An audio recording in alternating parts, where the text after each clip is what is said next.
What's up, brother? How you doing, man? Not too bad. How about you? Doing Episode well. 147 featuring James Fishback going down right now. Dude, I am stoked. I'm nervous. I'm stoked. I've got a lot of questions. Got We a both lot have of a lot of emotions. questions. It's gonna be cool. And it's honestly just, for one, it's truly an honor having the opportunity to interview this guy. I've seen a ton of his clips blowing up on TikTok and Instagram. I actually saw him for the first time on a YouTube show a while back. It's called Surrounded, and he was like one of the... Jubilee. Yeah, it was by Jubilee, and it was like Those are this cool. thing where they kind of go back and forth. It's like a debate show on YouTube. Yep.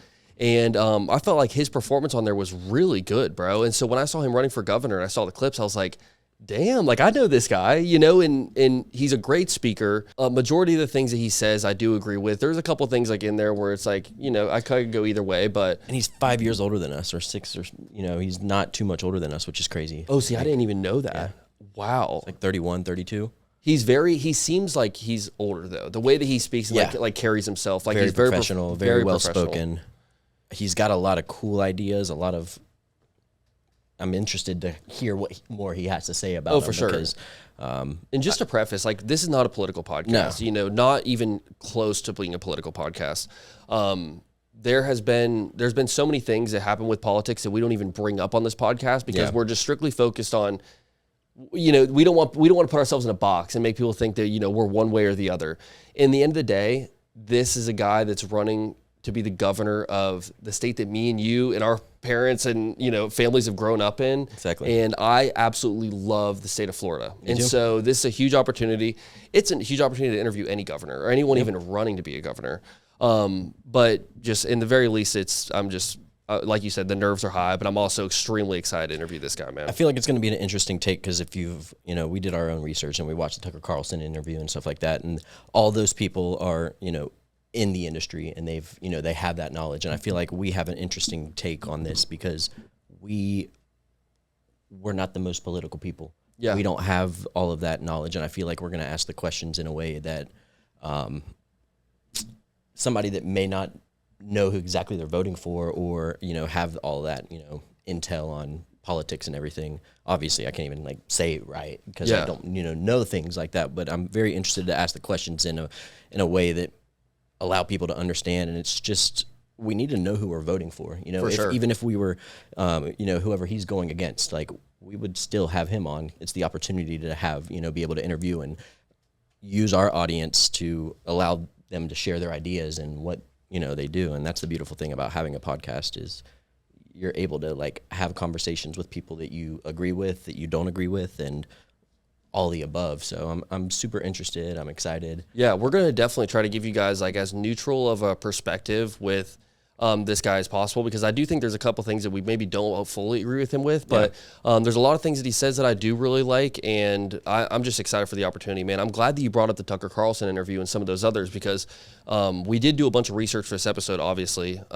It was interesting. A lot of the things they would talk about, I didn't even really know what that meant. Oh, yeah. You know what I mean? They're talking about just a whole range of topics where they would go into the details, and I really don't even know what they're saying. And I find myself on chat kind of looking up, what does this abbreviation What does this even mean? Yeah, exactly. I'm and a grown man that needs to know more about this. And to me, I'm just this is part of my self-improvement phase, trying to be more hands-on, trying to be more aware of what's going on in my community. And that's why I think this is such a cool opportunity for us. Yeah, we're going to try to ask him a lot of the questions that we think that our audience wants to hear, but there's also a ton of personal questions that me and you both want to know about.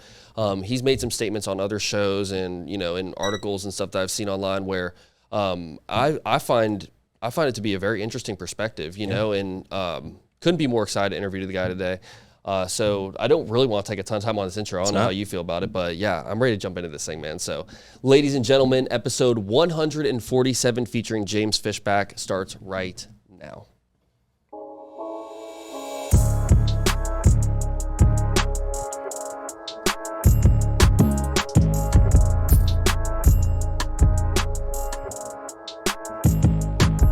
James Fishback, absolute pleasure having you on the show today, man. My pleasure. Let's jump right into it. You're running to be the governor of the Sunshine State, our favorite state.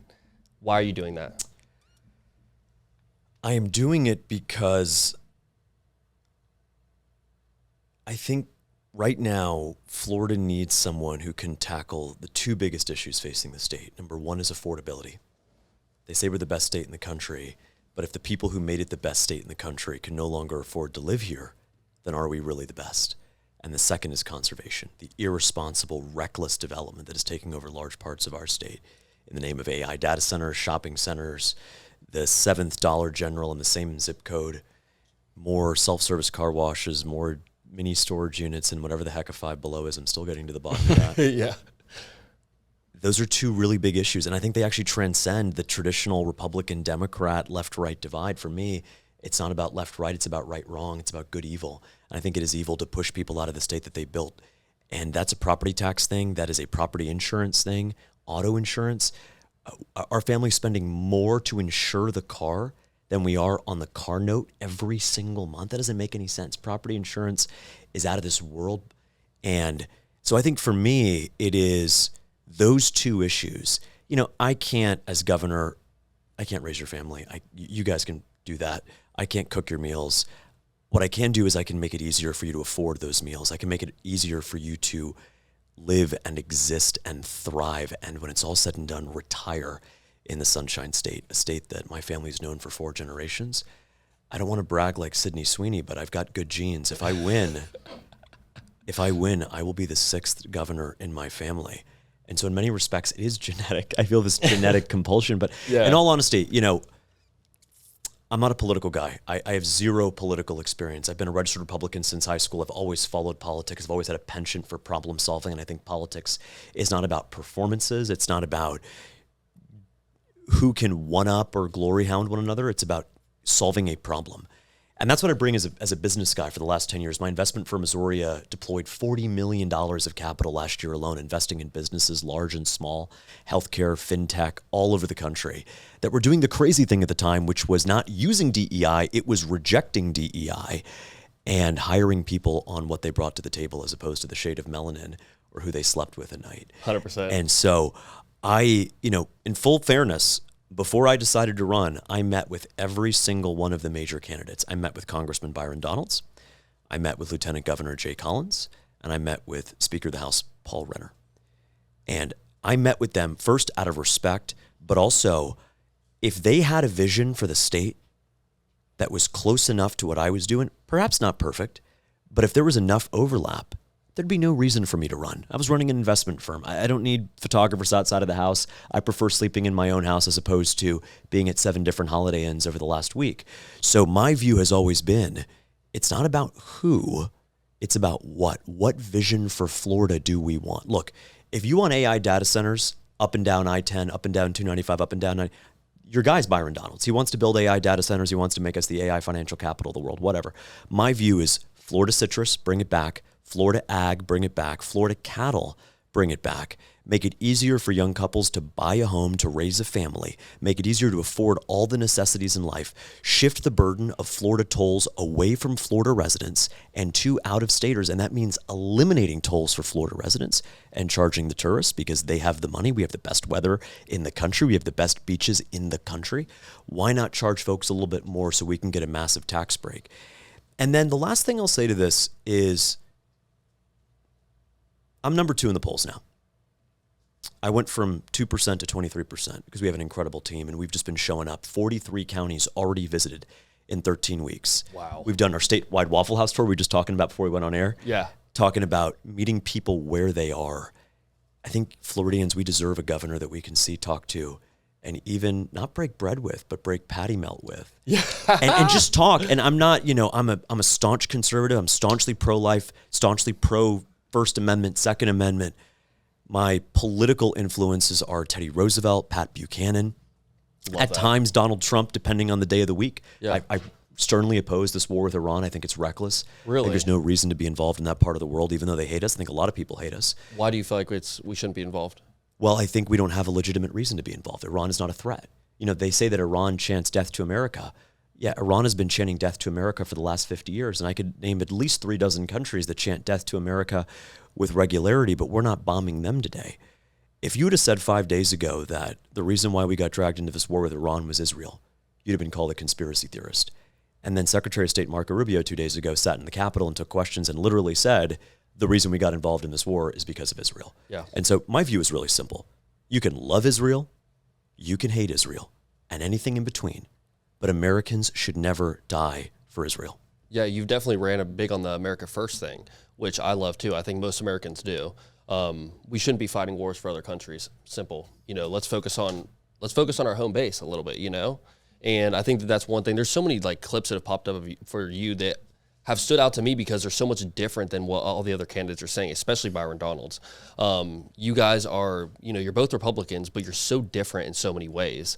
What do you think are some of the biggest differences that stand out between you and Byron specifically, since you guys are the two top candidates right now, correct? Yes. Yeah. He's a little darker than me. Yeah, for sure. Spent a little more time in the sun than I did. Yeah. Look, I know Byron, actually. I had dinner with him and his wife in August. I think they're fine people. This is not about, like I said, it's not about the who. It's about what vision for the state we want. I would characterize Byron Donalds, someone who's born and raised in New York, I would characterize him as New Florida. Is he really? Yeah. He's not from here. I did not know that. Which, by the way, I don't think it's disqualifying, but I think it's rather interesting that he's not from here and he won't advocate for Florida citrus or Florida cattle. My grandfather was a cattle rancher in Okeechobee County. Wow. Okay. My great-grandfather, after World War I, ran a small hotel in Fort Lauderdale Beach. My own father, we went out to Immokalee in southwest Florida. We would buy watermelons by the 100 and bring them back to southeast Florida and sell them on the side of the road for $5. And so Florida ag runs through my blood. And so I don't think it's a coincidence that someone who literally just got here 20 years ago doesn't have a real affinity for the heritage and identity that Florida agriculture has played in our history and our jobs and our local communities, whether that's in Fort Meade or in Sebring or Avon Park, wherever it may be. And so my view is really simple. Byron Donalds is New Florida. I am Old Florida. What is New Florida? New Florida is citrus. What's that? Forget about that. Let's bring an AI data center in here. Let's bring Sam Altman. Let's bring Elon Musk, Jensen Huang. Let's build this massive AI data center that makes the Costco at St. John's Town Center look like a 7-Eleven convenience store. Oh my God. Let's build this massive AI data center so we can train the next generation of AI chatbots so we can win the AI arms race with China, whatever that means. And as a result, everyone's electric bill will go up because this thing sucks up so much electricity. The water supply will be threatened because it takes up 500,000 gallons of water, not every month, not every week, every single day. What is also New Florida? Congressman Donald says it himself. He wants to make Florida the financial capital of the world.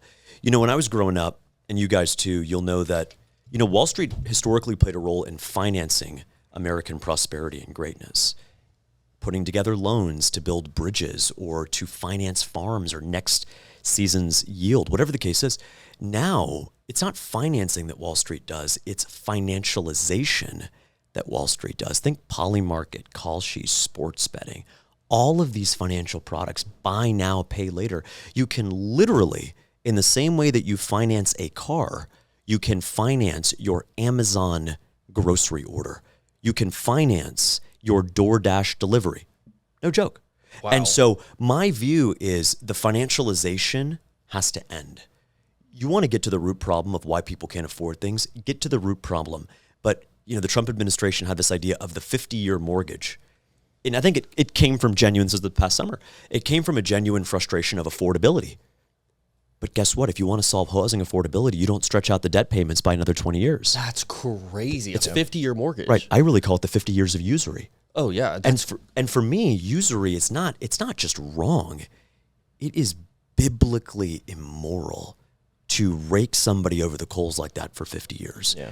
And so my view is let's help people get great paying jobs, either out of college, out of technical school, or even out of high school. Let's help you buy a home. One, it's the right thing to do. It's the fair thing to do, but it's also the economically sound thing to do to make people financially independent, to get away from renting, or usury. Get them into a home. Why? If you own a home, you're probably married. If you're married, you probably have kids. If you have kids, you are now living out the full arc of the American dream right here in the Sunshine State. And so I'm not a big GDP guy, GDP, gross domestic product. That's the way that all of the so-called experts measure the economy. The same experts, by the way, that told us 15 days to stop the spread. Yeah. GDP is the economic statistic du jour to measure economic prosperity. Well, what is GDP? Gross domestic product literally is consumption plus investment plus government spending plus net exports. How on earth does that tell you how prosperous somebody is who lives off of Roosevelt Boulevard at that Waffle House 2 blocks away from where we were last night with 200 people? What does that tell you about somebody? So my view is reject GDP. Because Florida GDP, by the way, in the last 8 years, Florida GDP has gone up 85%.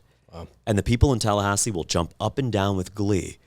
But do you know anyone who feels 85% better off, 85% more prosperous, 85% richer? Not a soul. Not a soul. And so maybe all of this economic prosperity that they're saying, maybe it is statistically, econometrically, Bloomberg terminal, maybe it pans out there.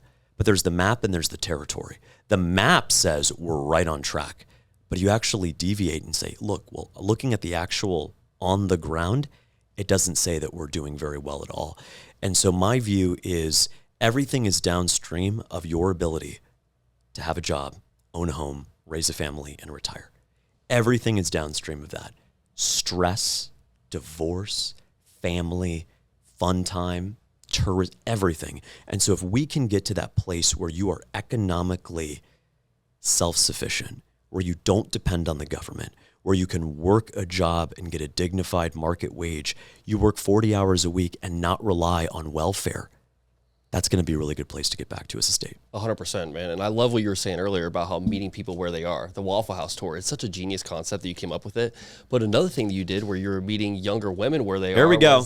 Careful. The Tinder run was so interesting. That was such a cool take that you took where it was like, I know you got kicked off like after 24 hours or whatever. Too much it was, motion. Yeah, too much motion. A white boy can't get no emotion around here, No, man. it's terrible. So tell me a little bit about that concept. That was a really, I just thought the idea was absolute genius, but. Well, the idea was really simple. We knew it was going to cause a big publicity thing, which is awesome because when you're a campaign that's being outspent by $45 million with a guy who has money from an Epstein-linked billionaire and AIPAC, you got to get creative.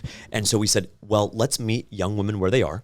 Let's go on Tinder. Not to pull chicks, but the Tinder, and I ain't been on there since college, and I did a lot better at this time than I was in college. It turns out just running for office and gives you that aura, I guess. Yeah. But they go on there and they say, what's your hot take as kind of an icebreaker, right? Your hottest take is ... And I said in my Tinder profile, my hottest take is that every mom in Florida should get paid maternity leave. Amen. Amen. Yeah, Right? I'm that. pro-life. I believe that life begins at conception. I believe the correct number of abortions in Florida is 0. I believe that if a woman walks into a Planned Parenthood and says, I would keep the baby if I could just have access to childcare, and then the Planned Parenthood employee says, no, ma'am, all we offer is abortion. I'd keep the baby if I just got some baby food and diapers for the first couple of months. No, ma'am, all we offer is abortion. I would keep the baby if I just had access to prenatal or postpartum health care. I don't have insurance, but could you just help me out? No, ma'am, all we can offer you today is murder, is abortion. And so my view has always been give women a chance. I reject this idea that we don't have money for women, for young moms who are facing an unexpected pregnancy, but we have money to send it to Ukraine or Israel.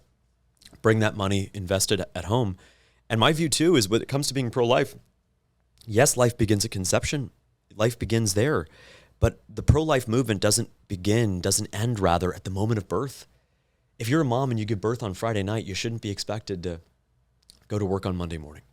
And so what I've advocated for is paid maternity leave. I'm the only candidate, Republican or Democrat, in this race who is building a platform around giving moms an actual working wage while they're raising their children. It's the right thing to do for them, for their families, but also if you're a business owner, don't you want your employees to be happy? Don't we know that true happiness comes from having children, raising a family, seeing them grow? That's true happiness. This idea that nice things and consumerism and materialism, that might make you feel good for a couple of days. Going to the St. John's Town Center and blowing 15 racks. Byron would say 15 racks. We would say $15,000. That's okay.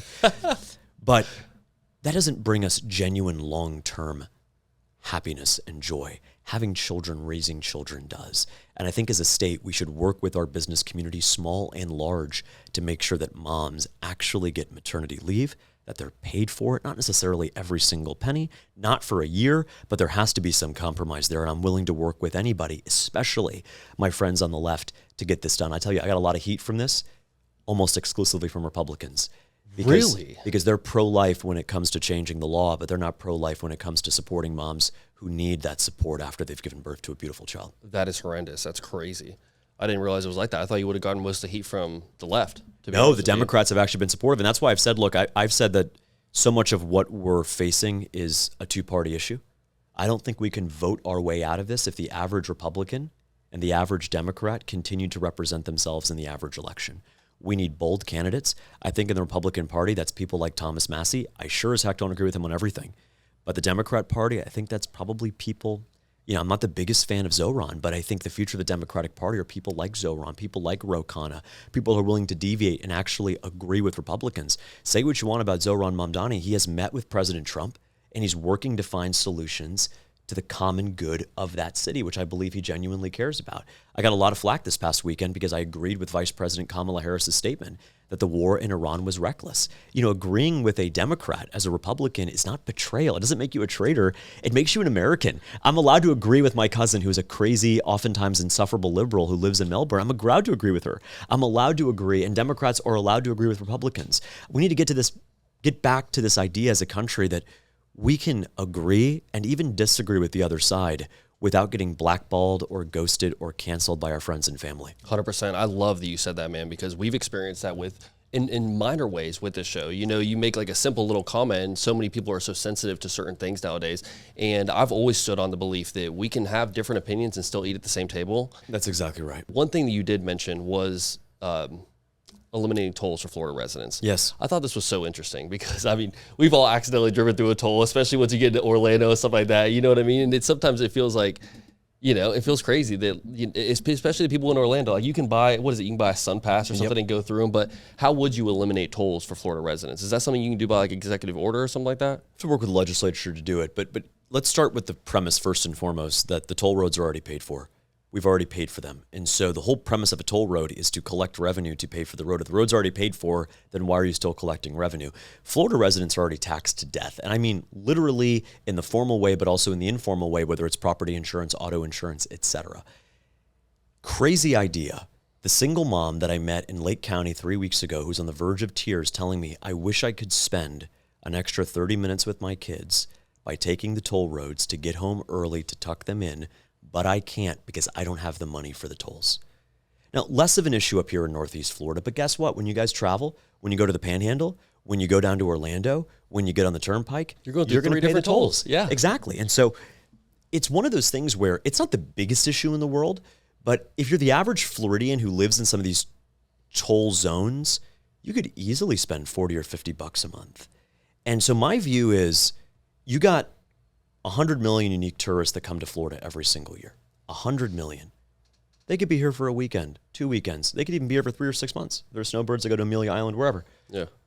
Charge more to them because they don't contribute to the system. They're not necessarily paying property taxes. They're not paying into the system like you or me or anyone watching the show from Florida. Mm-hmm. Raise the tolls on them to the point where we eliminate tolls on Florida residents. How do you know you're a Florida resident? If you have a Florida tag, it's going to be toll by plate. If you have a Florida tag, no toll for you. And if you don't have a Florida tag, congratulations. Driving on the Turnpike that toll just cost you $15. You know why they won't complain, the tourists from New York? Because in New York right now, it is 7 degrees. Here, it is 82 degrees. Yeah. I'm a business guy. We have a very powerful, undervalued financial asset called our weather, called our beaches, Amen. Called our climate. And you can charge a little bit more. Now, if I were Atlantic City, I couldn't do that because everyone would just go to Vegas. They're comparable, right? They're interchangeable.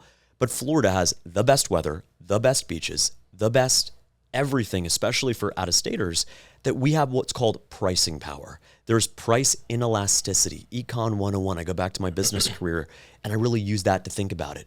Well, the political argument is, why would you punish out-of-staters? Why would you punish Floridians? How about that? Amen. Why would you punish Floridians and tax them to death for driving on their own roads? And so by eliminating tolls for Florida residents, we could give you, the average Florida resident, we could give you $400 or $500 back every single year. I can't bring down the cost of eggs or Cheerios or milk, although there's certainly things that we can do in ag, and we'll talk about that. As governor, I can't bring down the cost of every single thing in your life. What I can do is I can free up extra disposable income that you can use to cover the cost, the rising cost of other necessities. And that's the approach I take to problem solving. If it is affecting you and you live in Florida, as governor, it is my problem. Even if that problem is coming from the federal government, even if that problem is coming from the private sector, if you are up at night worried about something like that mom was in Lake County, that is my problem too. And I will do everything in my power to fix it. I love that. You did mention, I saw in one of your, I think it was a Tucker Carlson interview actually, you had spoke about APAC Shakur, which I thought was Who's that? Yeah, I thought that was such a like funny name to give him. But for the people that don't really, to be honest, like I didn't even really know what APAC was. I've heard it thrown around here and there. But could you describe like what APAC exactly is and why it's costing us so much money as a Florida resident? So APAC, in its own words, is a pro-Israel lobbying group. They lobby for pro-Israel policies. Okay. You can love Israel, you can hate Israel. I don't believe that you should ever accept money from a foreign government, from an organization that lobbies for a foreign government. If you're going to put America first, you can't be taking money from Israel. Like you can't be taking money from Qatar or Saudi Arabia or China or Mongolia or Australia. If you genuinely want to put America first, you cannot be compromised. You cannot have conflicts of interest. My opponent has taken hundreds of thousands of dollars from APAC. Now, why does that matter? It matters because he supports legislation that continues to send, as we sit here today, $385 million every single year to Israel. No. From our money in Tallahassee. And so, look, I don't care if it's Israel. I don't care if it's Sweden. I like IKEA. I don't care if it's Australia. I like going to Outback Steakhouse. But guess what? Our money should not go to any foreign government, no exceptions. And it just so happens to be that the only money that we send to a foreign country, the only money that gets sent to a foreign country from Tallahassee is Israel. Really? That is unacceptable. And he's compromised. And he has said time and again he would not support bringing that money back. I have said that I would. And perhaps the key difference is he's taken hundreds of thousands of dollars from APAC, the pro-Israel lobbying group, and I've taken zero from APAC because I don't want to be compromised. I want to be able to look voters in the eye, whether they're here in Duval County or where I grew up in Broward County, where I now live in Madison County, and say, I will put you first because I do not take money from foreign countries. Wow. And what would you do with that money if we were to bring it back? So this is a great point. There's $385 million. I would divest that money. I would bring it back. And then separately, I would create a $385 million down payment assistance program called Rise and Shine. Rise and Shine is a program that we're going to create in my first year as governor that takes young married couples. It incentivizes you to get married because you have to be married to qualify for it. And if you've been working full-time, one of the two in the relationship, working full-time, and you have not relied on welfare in the last 5 years, which is to say you're financially independent, there's going to be a $10,000 down payment assistance check for you and your partner to buy your first home so you can buy that place, get married, have kids, raise a family. That's incredible. Sounds a lot more productive than sending it to another country. I can promise you that. That's right. And you know, people say, well, where are you going to get the money from? Well, look, I just specifically said it is conditioned on you not having received welfare in the last 5 years. On welfare, it could easily be, I don't know, $500 a month, 12 months out of the year, $5,000, right? $6,000 a year. And then all of a sudden, $6,000 a year times 5 years is $30,000. So what do you want? Do you want someone to take $30,000 over 5 years in welfare? Or do you want to reward people for not relying on the government? Give them a one-time $10,000 check in exchange for not relying on welfare. I think we need to incentivize good behavior and punish bad behavior. That's incredible. I love that. That's a really good take. Artificial intelligence is kind of taking over the world right now. And as somebody who believes in it, I drive a Tesla, so I see the importance of artificial intelligence in certain spaces, and we ourselves use it as a tool. A lot of people don't know the environmental impact of artificial intelligence, and I know that it's a big part of what you want to withhold, artificial intelligence data centers to be brought to Florida. What is your overall mindset on artificial intelligence, point blank period? I love it. I'm pro AI. I drive a Tesla as well. I use FSD. Gotcha. It is awesome. It's how I can tweet all day because the car drives itself. And so there's, of course, as you know, there's real world artificial intelligence, which is autonomous vehicles. I was in downtown Jacksonville this morning seeing Navi, which is this neighborhood autonomous vehicle bus unit that is a small transit van that picks people up autonomously. That's really cool. There's a lot we can do there. I'm pro AI. I think it's going to reshape the labor market. It's going to help give people new skills and make our businesses more productive and more efficient. I think it's also going to make government more efficient because we can root out a lot of that waste, fraud, that reckless spending, and we can detect that in AI in a way that we otherwise wouldn't have because a human can't read 5 million documents a day or pour through 5 million emails a day. Two things can be true, though. You can be pro AI and not want to build an AI data center right outside the Everglades.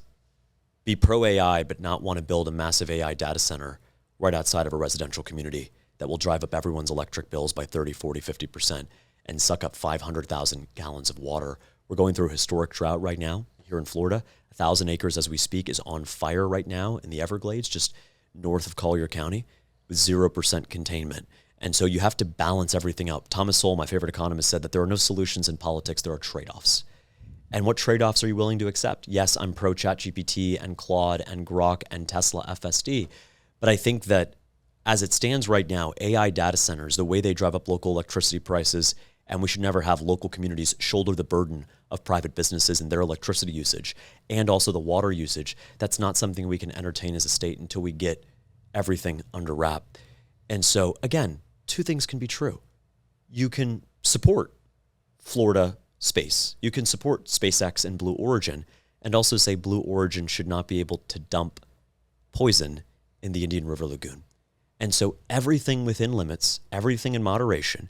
Of course, I support AI and AI literacy in our public schools. I want students to train, to learn how to code. These tools are better than ever. Using Claude to code, using Replit, giving every single student a laptop at school. And if you're a homeschool parent, knowing that you're going to have the same access to that technology, the same full funding that you would have gotten had you kept your child in school. And so everything has to be within reason, but we cannot take the technological innovation and ask private citizens to shoulder the burden to cover the cost of massive billion-dollar companies. And one thing that I love that we're speaking on the environmental stuff because you're really standing up for the Florida orange, man. And that's like with this podcast, this is our thing, bro. We've always kind of based our branding around the Florida orange because it's on the license plate. That is like that's our symbol, and it always has been.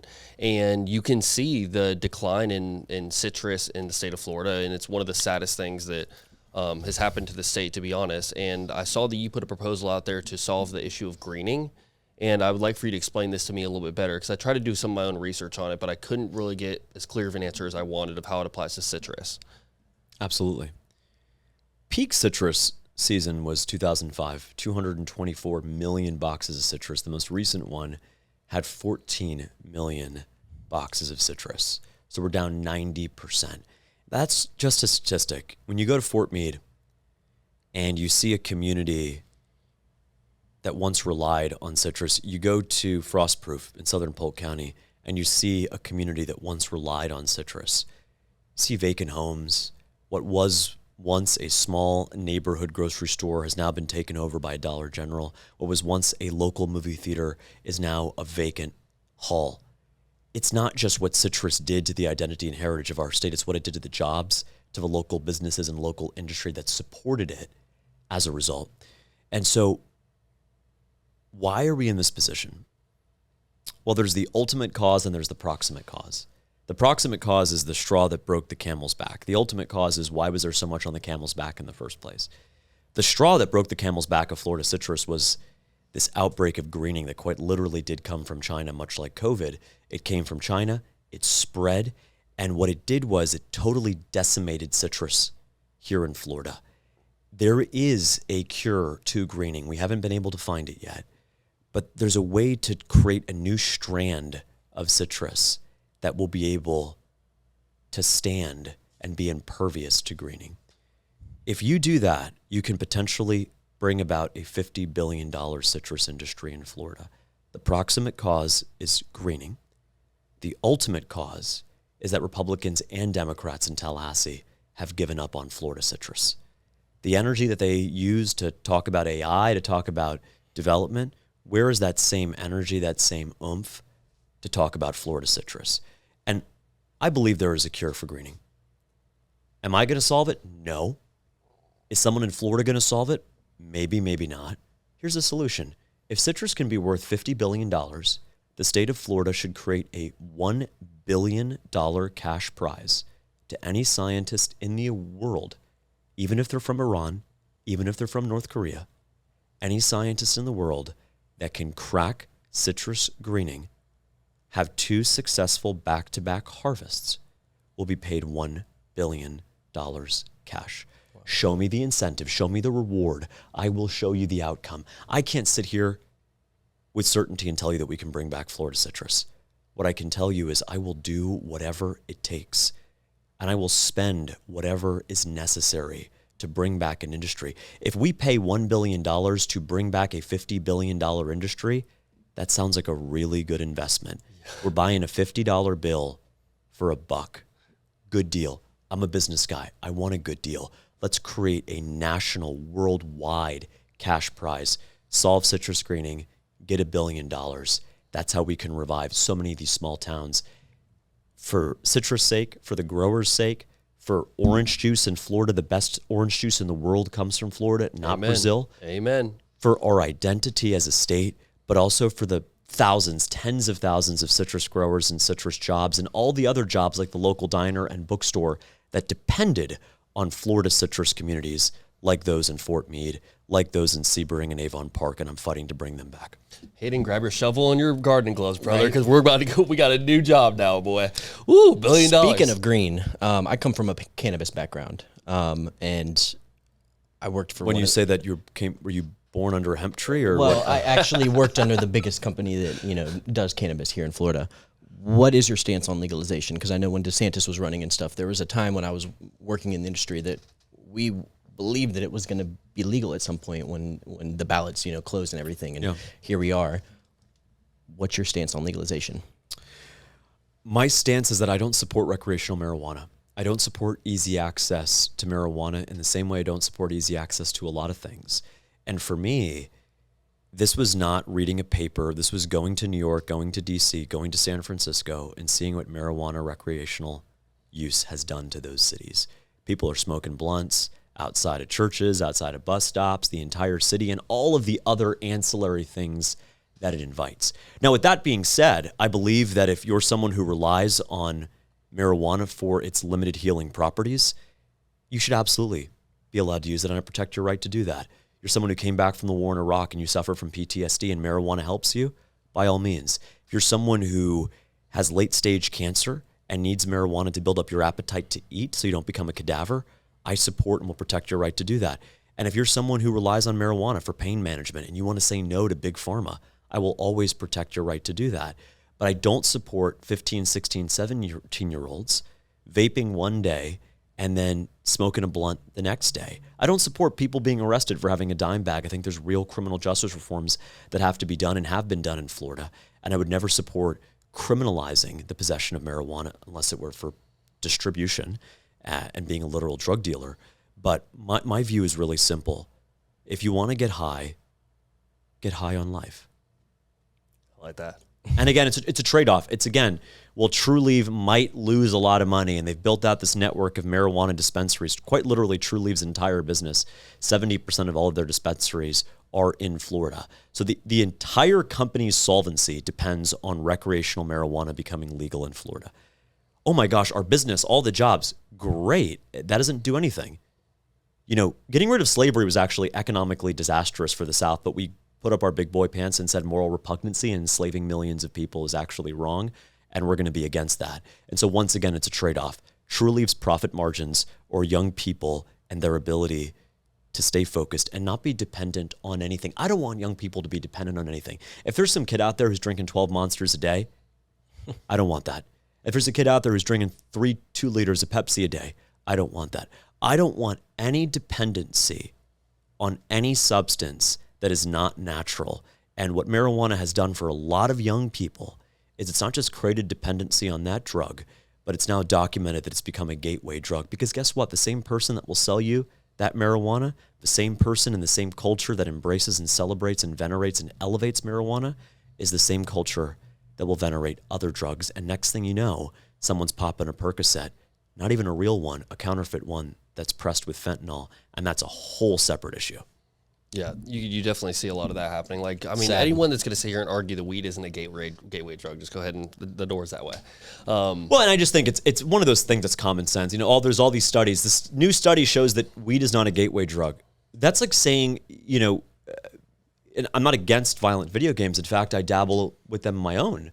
But that's like saying, Mario Kart is not a gateway drug to playing GTA 5. Like, of course it is. Yeah. You buy the console to play Mario Kart, then I'm dating myself here. Then you're playing GoldenEye. Then you're playing Quake. Next thing you know, you're playing Gears of War. Next thing you know, you're playing GTA 5. 6, I don't know if it's ever going to come out, but that, of course, there's a gateway there. 100%. The plug. You want more. You keep craving more. And that's the thing, is that you build this dependency. It lowers the threshold of what you need, right? Rather, it raises the threshold of what you need to feel satisfied. And look, the weed today is not the weed from Snoop Dogg 1994. The weed today, the THC potency, all of the other things that get sprayed on it, glyphosate, everything, this is not a natural product. I think that the common comparison that makes a lot of sense is, the tobacco products from the 1930s are not the cigarettes today. Not at all. It's a great comparison. And that therein lies the issue. And so I am not a big fan of anyone in our state being, one, physiologically dependent on any foreign substance, but also financially dependent on any foreign substance. And that's an issue we have to solve. Well, I love that, James. And I just wanted to point it out there that if this doesn't show you how honored we are to have you on our show, now we cannot have Sophie Rain on this podcast anymore. So we had to either pick a side. We're like, do we want Sophie Rain? She can sit right here. Oh, we'd love to do this. See that debate. I definitely was keeping up. Her parents are voting for us, by the way. No way. I sat with CNN last week. They came down and she's actually from Hernando County. My bad, you're good. She's from Hernando County, just outside of Tampa. Born and raised there, now lives down in South Florida. But her parents came to an event of ours recently. No way. Did they know? Did they keep up with it? Of course. That is so funny. And by the way, I've never attacked Sophie Rain. I think Sophie Rain's probably really smart. I never met her. I don't want to be alone with her in a room. Yeah. But, I don't want her to say anything. But I think the view is pretty simple, which is young women can do anything they put their minds to. And why are we letting a company tell women that that's a lie, and all they can somehow manage to do is sell nude images and videos of themselves on the internet to complete strangers for money? Yep.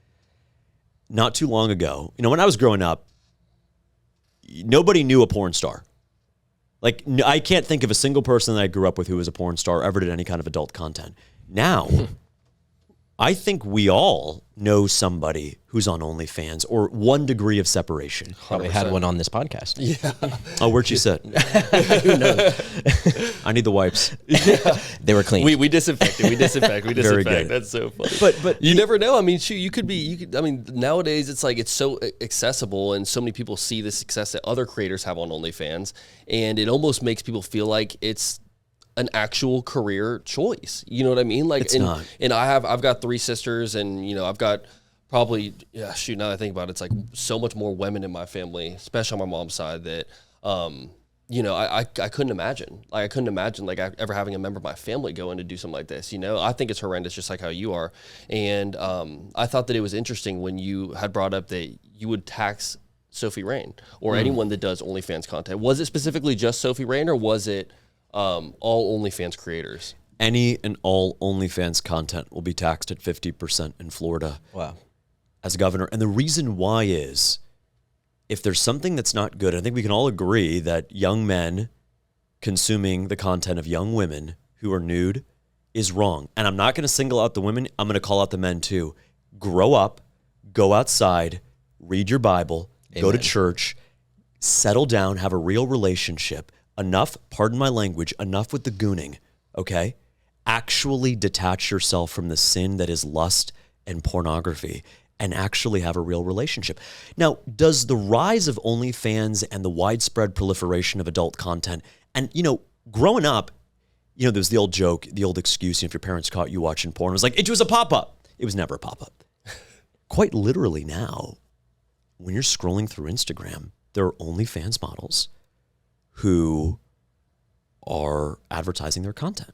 Now, are they nude on Instagram? No, but they're seductive, they're near, and the OF link is in the bio.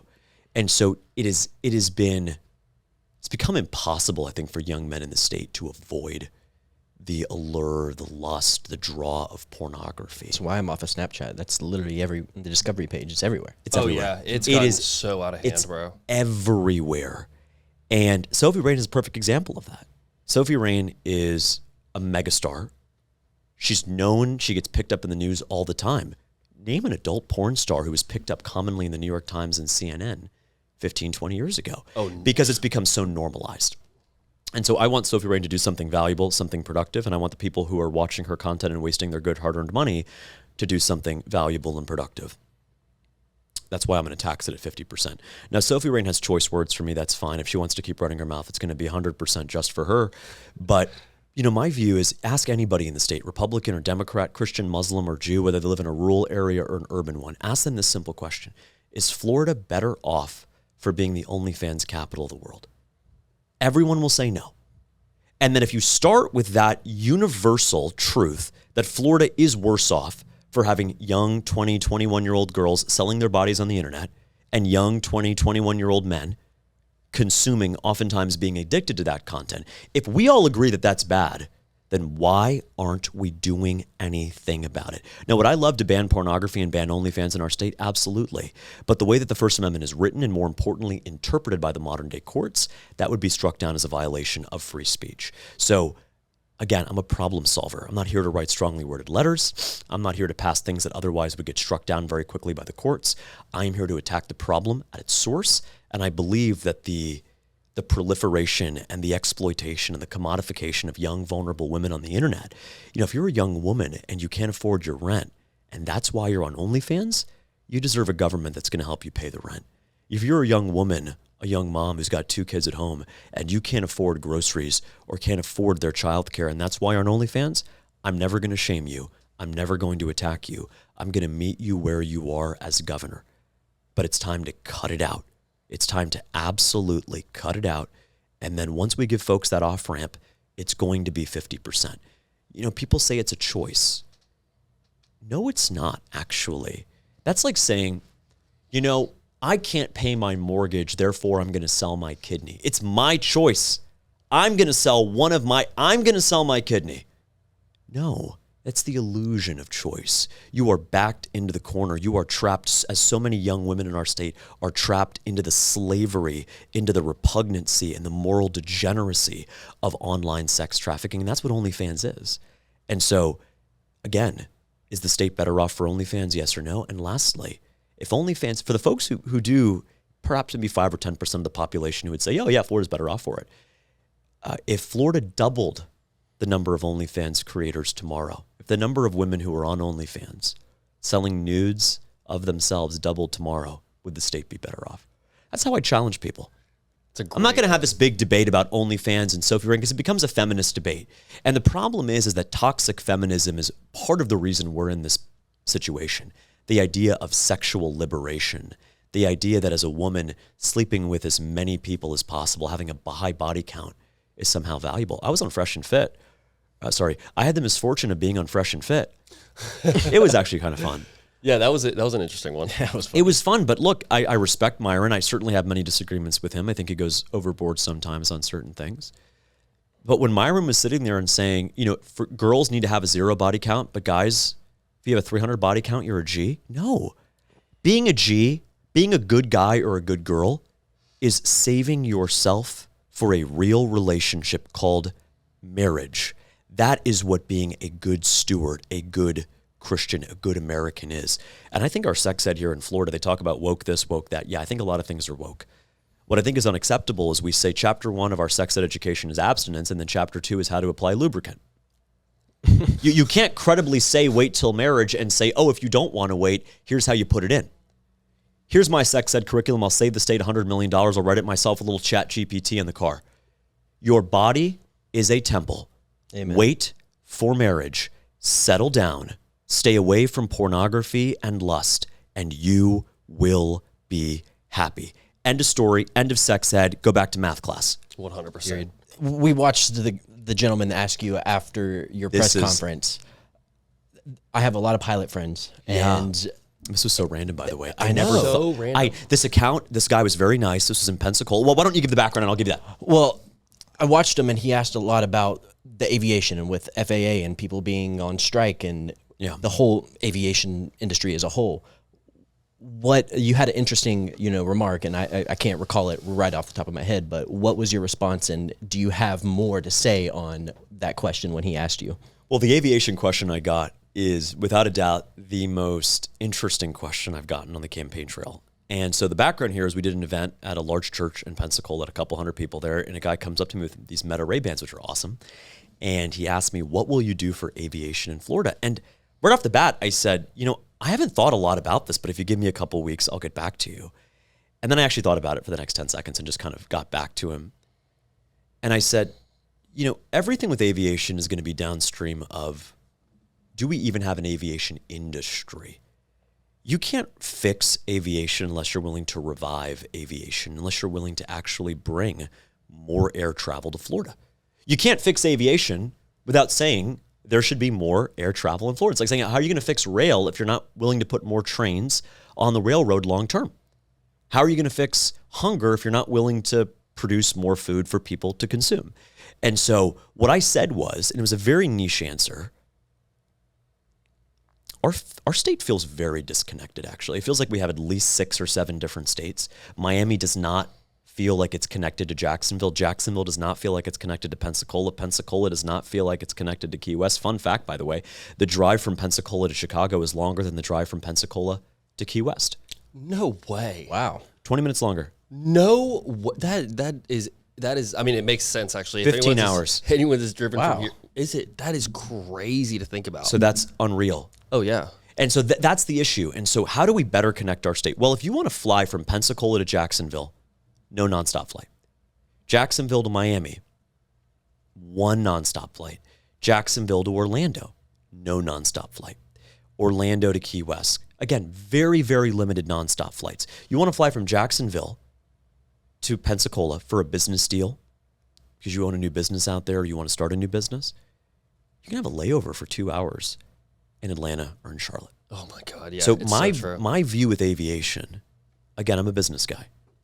I want to bring more aviation to Florida. My view is partner with one of the large, private, smaller Avelo-type airlines and create a network of nonstop flights that just connect Florida cities. Nonstop flight from Lakeland to Pensacola, Pensacola to Jacksonville, Jacksonville to Miami, Miami to Key West, Key West to Naples. Connect the state better. Now, you can't fly that on a Boeing 737. You probably use an Embraer 190, smaller aircraft, 2 rows on each side, 2 seats on each side, rather, single aisle aircraft. Use that kind of equipment to fly those kinds of routes. And then work with folks who are on the ground. I met with a young pilot yesterday who said, I want to do this, but I can't afford to cover the books, to cover the instruction time. And I said, look, let's make a deal. I'll make a deal with every single aviation worker in Florida. Your training, your certification, your books, whatever it is, we will cover the cost of that if you agree to work in Florida for the next 10 years because we need good aviation workers. If I'm successful as governor negotiating this massive intra-state aviation network of Embraer 190s that connect all parts of our state, including some of our rural communities as well, Pahokee, Florida has an airport. Why can't we have an Embraer 190 fly out of Pahokee to go up to Jacksonville? And now bring businesses. There's so many businessmen up here in Jacksonville who would love to be able to do business down in Pahokee or Belglade or Canal Point, but can't because there isn't a reliable way to go to and from. 100%. That's what we need to solve. Yeah, it's so true. I used to drive all across the state for work, man, and people don't even think about how long of a drive it is. Like, the best deal I would get is when I have to drive to Tallahassee. You just hop on I-10, and it's like straight shot, but that's Easy. still 2.5 hours, you know? I'll give you one example. There are people, and this is crazy, but there are people who work in Washington, D.C. who live in Philadelphia. And they live in Philadelphia and they commute to Washington, D.C. every single day, but Washington, D.C. will pay them $10,000 to $15,000 more. So if you live in Jacksonville and you have a job in Miami that will pay you $10,000 to $15,000 more, I'm going to fight for you to have a nonstop commuter plane that leaves Jacksonville at 6 a.m. in the morning, gets to Miami at 7, and you're going to be in the office at 8, and then there's going to be a flight home at 6 or 7 p.m. Interesting. Labor that is mobility. insane. Labor mobility is everything. It is. It's everything. Because if you've got a job in the next county over that's paying you $18 an hour while you're sitting there making $15 an hour and you don't have a car, you're screwed. So you're locked out of an entire increase in your wage, which is to say in your livelihood and your ability to afford things and to buy a home and all of that, simply because you can't get to work. So in the same way, my dad was a public bus driver for 10 years. So I got a very interesting view of this as being his son, but also a rider of public buses growing up as a kid, that we need to invest in our public infrastructure. That doesn't just mean our buses and light rail. But it also means investing in intrastate air travel. You got a great job in Tallahassee, but you live in Pensacola. Let's do a nonstop flight. By the way, an Embraer 190 holds about 100 people. You would fill that. If there was a nonstop flight from Jacksonville to Miami, a commuter flight, small aircraft, get in, get out. Fill it every day. Every single freaking day. Yeah. And by the way, there's this idea in economics called supply creates demand.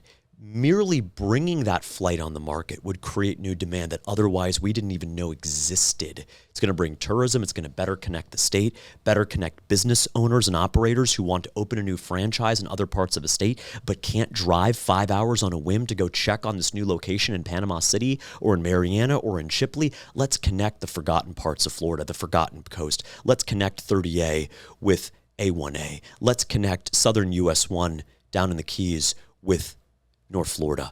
And the way to do that, you can't do it with rail. Get real. You can't do it with rail. I'm a big fan of the Brightline. I met with the CEO a couple weeks ago. I think the Brightline's doing awesome work. But my view is any drive that's more than 4 hours, you have to have a nonstop flight, a commuter flight, to be able to tackle that. 100%. I love that take. You had made a comment the other day that said that you wanted to remove the wait time on purchasing a firearm. Yes. And I thought that was a very interesting take. I do agree with a lot of your points for why you've said that, but I would like you to try to sell me on it a little bit more because Sure. there's also some worries that come with that, surely, right? There are, surely. And let me steel man the argument first. Let me give you the rational argument to keep waiting periods. Okay. Someone is very frustrated. Their girlfriend just broke up with them. And they're upset and they're volatile. And they run down to the gun store. They want to buy a gun right now. And what a waiting period says is you can buy the gun now, but you're not going to get it for 3 days. Yep. That's a rational argument. But again, politics is not about any clear-cut solution. It's about a trade-off. That's trade-off A. Trade-off B is the woman in that relationship who ended it with an abusive ex. She's now in fear for her life. She's got 2 kids at home. She lives in a rough, under-policed, underfunded area of Jacksonville. She goes to that same gun store and says, I need a gun tonight to protect myself and my kids from my abusive ex. And she's told to wait 3 days. Wow. Who do you value more in that situation? By the way, the latter happens far more often than the former, first off. But I'll always defend the right to self-defense. And I can't, as governor, I will always prioritize people being able to defend themselves. You can make the same argument, by the way, as a waiting period for cars. There are people who drive off a ledge into a canal who will crash into the side of an interstate going 90 miles an hour to take their own life, and that's tragic. But if someone said, I want to take my own life and I want to go buy a car right now to take my own life, we don't make them wait 3 days for that. So I think we have to be responsible, and the responsible thing to do is not to surrender to the edge cases. What if somebody is upset right now and wants to go buy a gun and do this, that, or the other? By the way, most of these horrific mass shootings, the guns were not bought within 72 hours of the mass shooting happening. Oh, yeah, never. The guns were taken from a friend, a family member. The guns had been in the family, etc. So let's just get real and be honest for a second. If you are in fear for your life tonight, you deserve to get a gun to defend yourself tonight. The Second Amendment, as our founders wrote it in the summer of 1787 in Philadelphia, the Constitutional Convention is very clear, shall not be infringed. But we need a waiting period. No. Shall not be infringed. And I think so highly of our fellow countrymen that I want to endow them with that responsibility, that I want to give them the ultimate choice on what to do and how to protect themselves. And so, everyone who's a Republican wants to, you ask any Republican, are you pro Second Amendment? They'll say, absolutely. That means nothing. Ask them where they are on particular issues. We'll run through in a second. I was in Tallahassee yesterday. I was the first candidate for governor to sign the Florida Gun Rights Candidate Survey, that yes or no questions on what your position is on a number of Second Amendment issues. Yes or no, should 18, 19, or 20-year-olds be able to buy a rifle? My answer is yes, absolutely. If you're old enough to die for your country, you're old enough to buy a gun to defend your family, number one. Number two, should an anonymous caller be able to call the police department and have them take away your gun rights temporarily because you are a threat. That's called the red flag law. I said, no. If you want to charge somebody with a crime, charge them with a crime. Don't play this anonymous game where you don't have a right to real due process. You don't have a right to an attorney. You don't have a right to confront your accuser. Absolutely not. How about certain weapons, suppressors, AR-15, shall not be infringed? The Second Amendment, of course, was written at a very different time in the country, but it was really about a check on government tyranny. And the same weapons that government can use against us, we have to be able to use against them. COVID was crazy in this country. It would have been a heck of a lot crazier and a lot closer to China or Canada if we didn't have the Second Amendment, because a lot of people and a lot of government bureaucrats knew if they overstepped and they knocked on our door and banged and asked for our kids, we would have shot them dead with a 5.56 round from an AR-15. Amen. And so, people say, well, if you do this, it's going to be like the Wild Wild West. You know what? There were not mass shootings in the Wild Wild West. There actually were not mass shootings in the Wild Wild West. The shootout of the OK Corral was actually the exception to the rule. And to the extent that there were shootouts, they were between different bands of thugs. And there wasn't actually much crime, as we define it today, actual degenerate crime in the Wild Wild West. So yeah, if people, I think folks on the left who I think in many respects operate in good faith and they want common sense gun laws, my job is not to surrender to whatever common sense irrational impulse there is. I grew up 10 miles from Parkland. My first ever high school debate tournament in 2009, just as President Obama had been sworn in, was at Marjorie Stoneman Douglas High School. Rather ironically, we debated an assault weapons ban at that tournament when I was a freshman in high school. Wow. It was a tragedy what happened there on February 14th, 2018. 100%, yes. 17 souls taken. Yeah. What was also a tragedy was using that as a pretext to strip the Second Amendment rights away from millions of Floridians. And so 2 wrongs do not make a right. We cannot use a tragedy to justify the disarmament and dispossession of the constitutional rights of young men and women across the state. And can I prove it? No. But the gun control bill that passed in 2018 after Parkland, it's cost a lot of lives. There's a lot of people who otherwise would have been armed, who could have defended themselves, and you can't ever really prove something like that, who are dead today or are maimed today because they didn't have access to a firearm to protect themselves. Florida, we've got 1 million people every single day who are carrying. We don't have carjackings in Florida. There's 3 carjackings a day in D.C., and they only have 400,000 people there. There's not 3 carjackings a day in Florida. Why? Because as a carjacker, you're not going to play Russian roulette, grab the wrong Mercedes, grab the wrong BMW, and then find yourself getting shot with a .38 special. So that's the view. And I'm a Second Amendment guy because if you don't have a way to check and balance your government as a citizen, none of the other amendments matter. I love that. That's a great take on it. I want to take it back just a little bit because the place that I first found you at was on the Jubilee Surrounded show. So interesting because actually got hooked onto that show because when Charlie Kirk's appearance on there, that was a great episode. That was the best episode, actually. That it really was. And RIP. But it brought me to the debate with Destiny. And I'm not sure if you were on that channel with any of the other ones, but the one that I specifically saw was Surrounded. Yeah. And absolutely incredible debate. The way that you handled that debate. Because Destiny, I think he's extremely frustrating to watch him debate because it's just so all over the place, man. It's like he doesn't actually want to debate. He just wants to talk over you. He just wants to kind of overpower the debate and make it all his way, as opposed to going back and forth the way a proper debate should, in my opinion. And the way you handled it was extremely professional, and honestly, it made me a fan of you from that show. What was it like debating him? I just want to know, were you stressed out in that moment? I'm getting stressed watching you debate this guy. Was it tough for you to, keep raising the flag and wanting to get back in that chair and debate him again? It was certainly an experience to sit across from him and debate. My approach with debate has always been never attack your opponent, attack their argument. Try to find common ground. Now, if there can't be common ground, then there can't be common ground. It's that simple. But my approach is the name calling that I think folks on the left did for far too long. It seems like people on the right are now doing it. The left for years called you a racist for anything under the sun.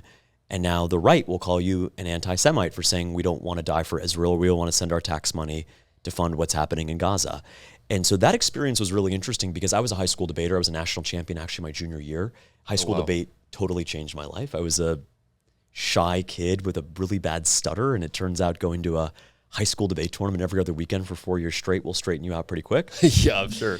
But it was the first time I had really competitively debated in a long, long time since high school. And even though I started this statewide free high school debate league called Incubate Debate, we're just actually at JU last weekend hosting a free debate tournament with 100 kids from all over the state. We've had 5,000 kids go through the program. The idea is train the next generation of young, free-thinking, thoughtful, well-spoken American patriots from the left or the right. It doesn't matter.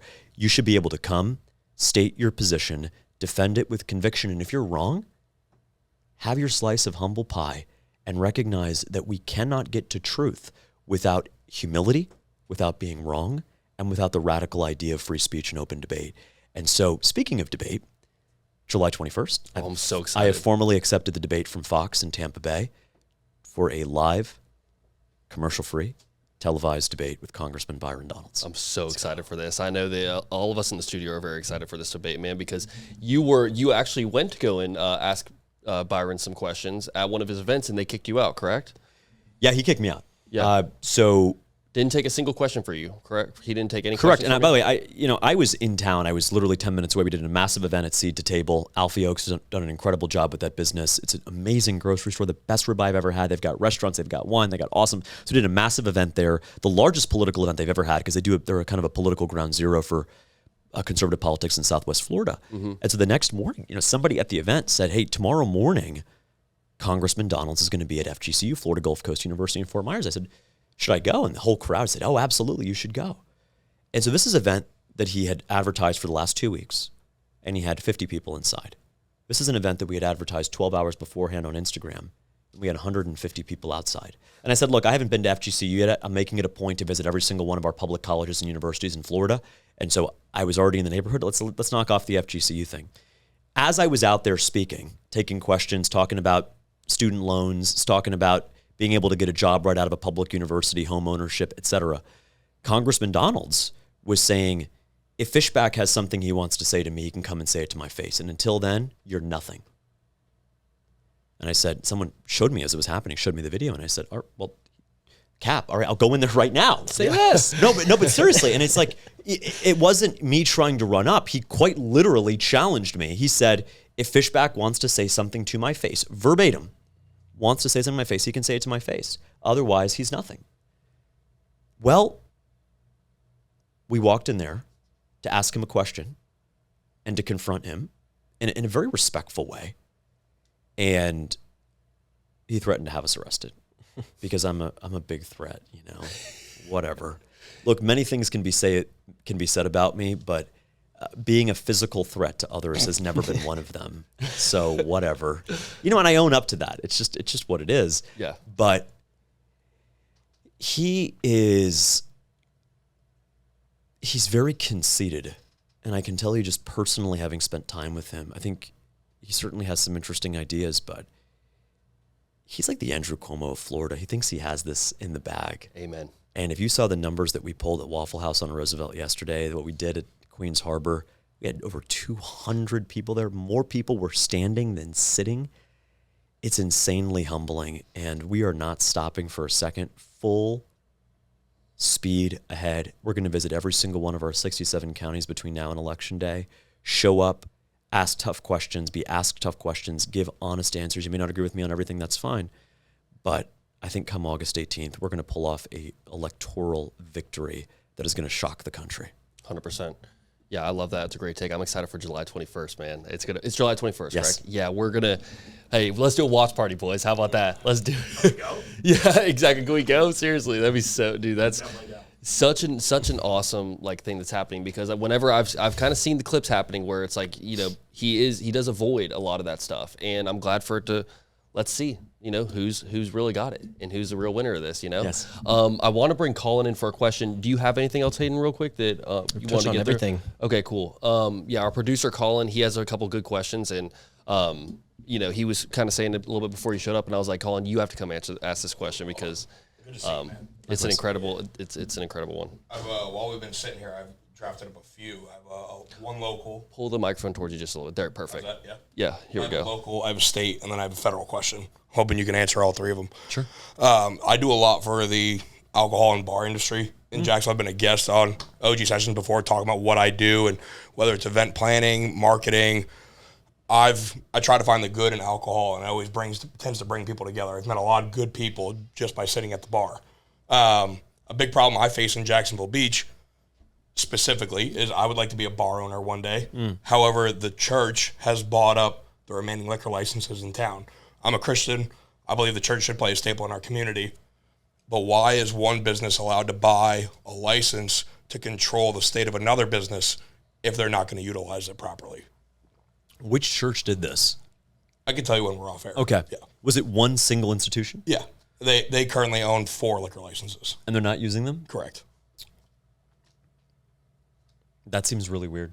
And I actually never heard it Maybe before. we could talk about it and We circle back at can, a later yeah. time. So again, I've never heard of this, but here's my impulse. My impulse is, if you buy a license, it's use it or lose it. You know, look, if you're opposed to new liquor licenses, you go to your city council, you go to your county commission, you talk with Mayor Deegan, you figure it out. Yeah.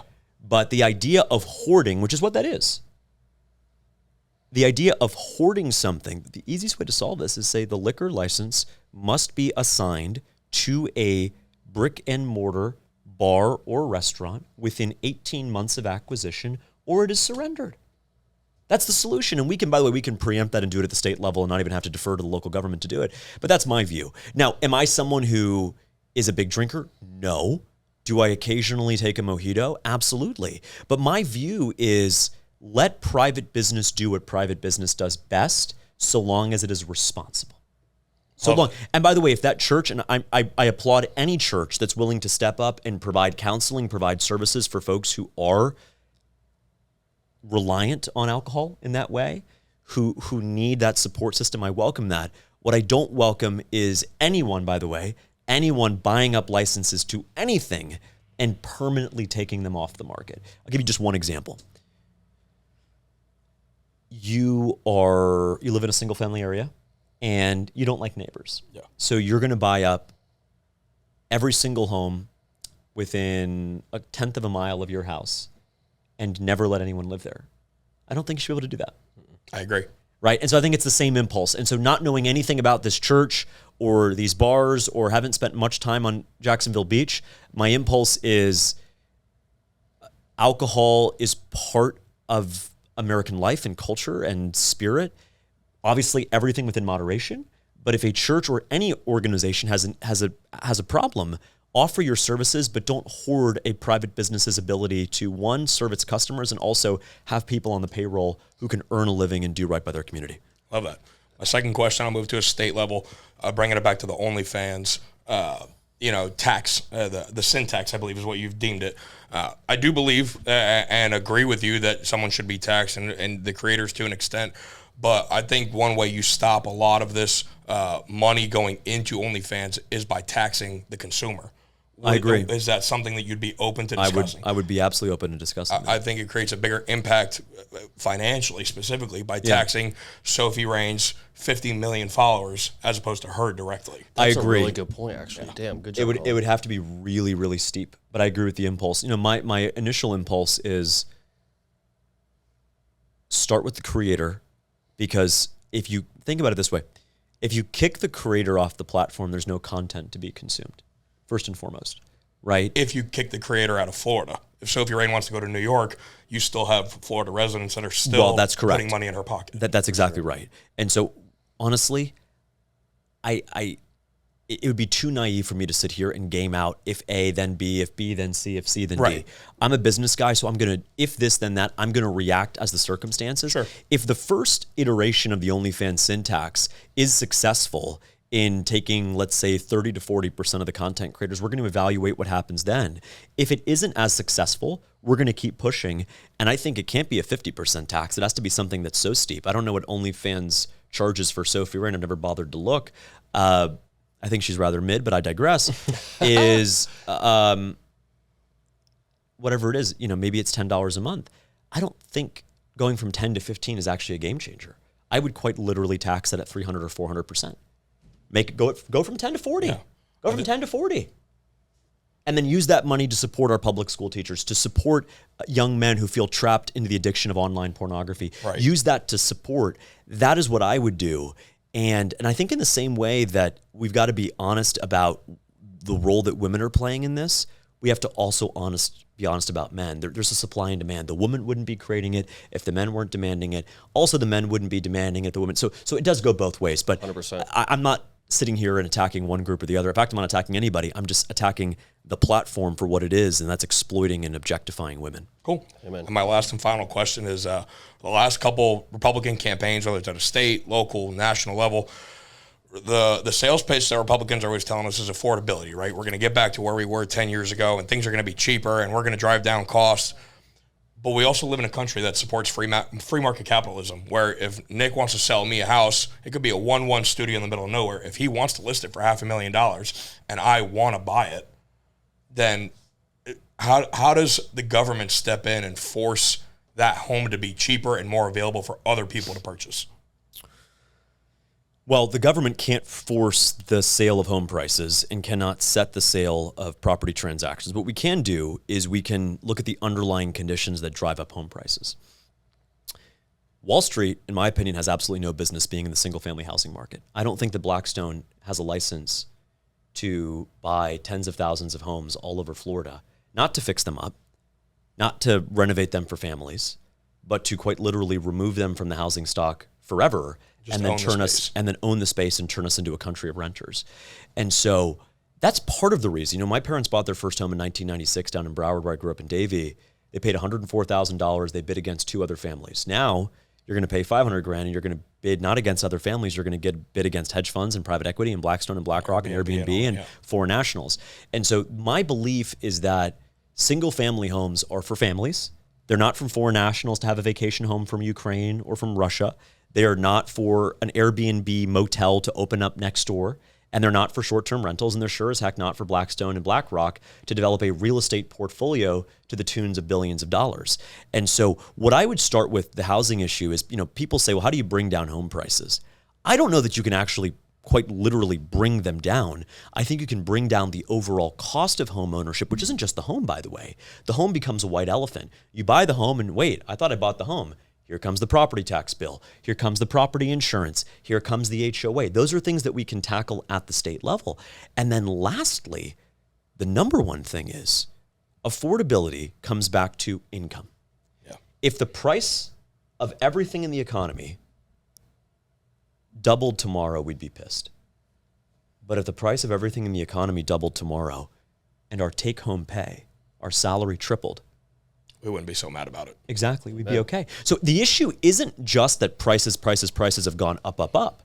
The issue is that prices have gone up and our take-home pay, our salary, our wage, our W-2 has not kept up. So would you say you're more focused on putting a bigger income into Florida residents' pockets? That's absolutely my focus. While also freeing up the fees that HOAs charge, the premiums that property insurance charges, and getting to a point where property tax does not create an overall burden from home ownership. There's 3 different property tax propositions right now getting ready to go on the ballot. Yeah. Do you have one in particular that you prefer?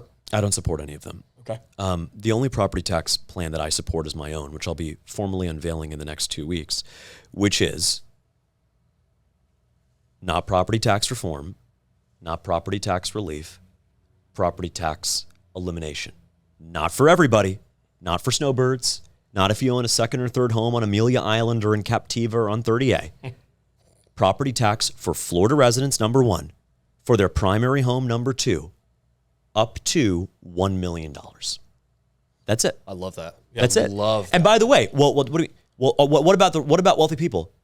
If they own a $2 million home, the homestead exemption is going to go to $1 million. Their property tax bill just cut in half. Everybody's going to get to benefit, some more than others. But let's just be honest about why we're doing property tax relief.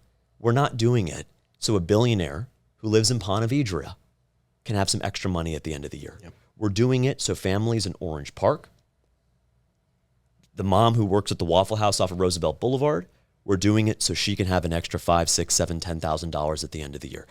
If we're honest about that, then we're not going to give property tax elimination to people who own $20 million homes in Ponte Vedra or in Fernandina Beach.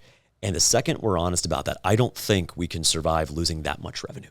I think there's new alternative sources of revenue. I'm a big pusher of raising revenue through tourism, charging airline tickets for out-of-state and out-of-country visitors who are coming into our state. Even tacking, go to Mexico, by the way, go to Colombia. They charge you from coming into their country. I think we should charge people for coming into our state, not collecting a toll at the state line with Alabama or Georgia. But you're flying in from the UK, you're flying first class on British Airways. Yeah, you can pay $75 as an entrance fee when you fly into the Jax Airport or the Orlando Airport. That's going to raise a lot of money. Our cruise business, our cruise ports, all of that.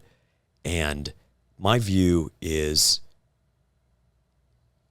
I think the Republican establishment they've never seen a tax cut they don't like. Yeah. They've never carried interest, which means that a hedge fund manager who makes $10 million a year will pay 20% in taxes. But if you own a plumbing business in Jacksonville and you make $10 million a year, you'll pay 40% in taxes. Wow. Yeah. Literally the same $10 million. So I'm not some kind of tax the rich kind of guy. I'm not saying, if you're rich, you should need to pay a higher tax rate. I've actually never said that.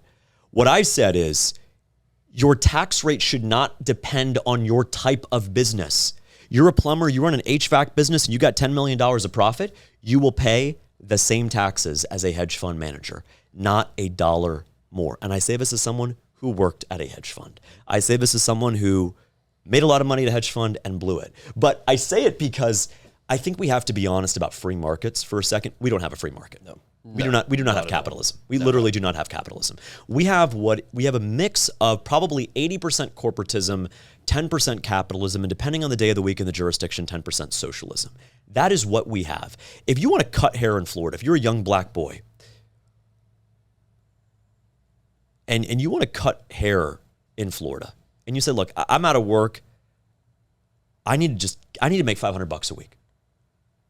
You got to take a certification with 1,200 hours of training to cut hair. That is not capitalism. Now, who supports that? Supercuts, hair cuttery. Why? Because they don't want more competition. Because they can charge $30 for a haircut, and the young black boy who lives across the street from Edmund Waters, guess what? He will only charge you $12. More competition is a good thing. It gives consumers a choice, but it also means there are more options, which overall will drive down prices. And so my view is if you want to compete, we welcome you to do that, but we should never surrender and never be slaves to corporatism and to businesses that quite literally want to create regulatory barriers to protect their profit margins. Walt Disney World, I was there a couple weeks ago. The kid serving popcorn was from Thailand. The girl serving ice cream at Magic Kingdom was from Brazil. And the kid sold me a hot dog at Animal Kingdom was from the Philippines. Are there not 18, 19, 20-year-olds from Jacksonville who could do those jobs? 100%. Without a doubt. And you see the same thing at the Ritz on Amelia Island. Great property, by the way. Full of foreigners. What's up with that? What is up? And by the way, that's legal immigration. They're not here illegally. That's legal immigration. And so my view is Florida jobs are for Floridians, not for foreigners. And I'm going to sit down with Marriott, with Hilton, with Disney, with Universal, with all the big tourist attractions, all the big tourist companies in our state. Get real, guys. Your business model worked 20 years ago and you didn't have cheap foreign labor from East Asia or South America serving up meals or checking people in at the front desk. You did it then. You can do it now. If you're going to take a hit on your profits, so be it. We are all in this together, but I need you to do this, or within 12 months, there is going to be a massive tax for every single Floridian that you fire and hire a foreigner instead. Huh. I'm not playing games. Wow, I'm like just that. not playing games. Interesting. It's funny. It's so I'm true. unemployed right now, so I love being able to hear that. I've been struggling finding a job for the last 5-6 months.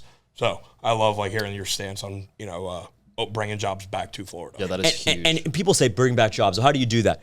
Well, you do it because there are quite literally hundreds of thousands of foreign workers. And by the way, I can't promise you $100,000, $200,000 a year, but I think you need a job to be able to get back into the job market. Yeah. Job experience is a precondition for getting a job in the first place. A lot of young people who have been out of work for a long time, they deserve a shot. And this idea that, well, they're not hiring. Well, they're not, we can't find Americans to do these jobs. First off, you guys aren't even looking. When's the last time Disney had a job fair in Jacksonville? When's the last time Marriott had a job fair in downtown Jacksonville? No. They source all of their applications through an online portal that says H-1Bs only, H-2A only. So what's up with that? And so make America great again. Great. For whom? For foreigners? Cap. For immigrants? No, thank you. Make America great again for Americans. I pledge allegiance to the flag of the United States of America. That is the flag that I pledge allegiance to. Not the idea of America, but the people of America, the 23.5 million American citizens who call our beautiful state home across all 67 counties. I am fighting for the dignity of every single one of them to get a great job, to get a great wage, to buy a great home, to marry a God-fearing woman, to raise God-fearing children when it's all said and done, to retire in peace. I love that. Family Got my first vote. always. Shit. That was amazing. James, thank you so much, brother. Thank you very Hey, I much, have guys. one more Seriously. question for all of us. Yeah, let's do it. Do you know what county we're in? Right this second? Duval. Duval. Can we Yeah, get Duval? we got to we get get- the Duval chant from you. Can we get a Duval? Duval! There we go. We're OG Sessions Look, that was Podcast. a- Let's go, baby. That was a good wild card game. Hey, I love it. You know? I think Super Bowl next year. Bring it on. Oh, I love Bring this. it on. I love this. We got to have a team from Florida that You at got least. to be a Miami fan, right? Actually, a Bucks fan. Bucks. Okay, Really? cool. Okay. Baker, Dark Hey, Horse it's Center. still That's just how I grew up. Duval till we die, baby. We'll support James Fishback. We ain't supporting no Bucks. I'll tell you that. But, it's crazy because, I like DeSantis, but I just feel like you need a governor who's willing to show up at our sports games. Whether they're college sports, high school sports, obviously the NFL. You need someone who's actually just there on the ground, seeing, celebrating these big wins. We're one of 2 states with 3 professional football teams. That's right. It's crazy. That's exactly right. And so I will be there. James, thank you so much we'll for have coming you on at the the OG next Sessions tailgate. Thank you podcast, very brother. much. It was a pleasure, Thanks, man. guys. And seriously, thank you for everything that you're doing for the state of Florida. My pleasure. Because, coming from all of us, it truly means a lot, bro. we're looking And, forward to voting for you, man. Let me just end with this, that to vote for me in the Republican primary, you have to be a registered Republican by July 20th, and you have to vote on August 18th. The way the parties work is the Republican party can only run one candidate, and the Democrat Party can only run one candidate in November. And so for us to get to the November ballot, we have to win the Republican primary first, which is on August 18th. To vote in that primary, We need Republican voters to show up to the primaries to vote for you. to vote for me on August 18th. But you have to be a registered Republican. You want to change it afterward, be my guest. I don't care. Change to Republican. Vote for us on August 18th. Let's shock the world, and let's put America first. Thanks, Y'all, guys. this is OG pleasure. Sessions podcast, episode 147. We'll see y'all next week. Thank you.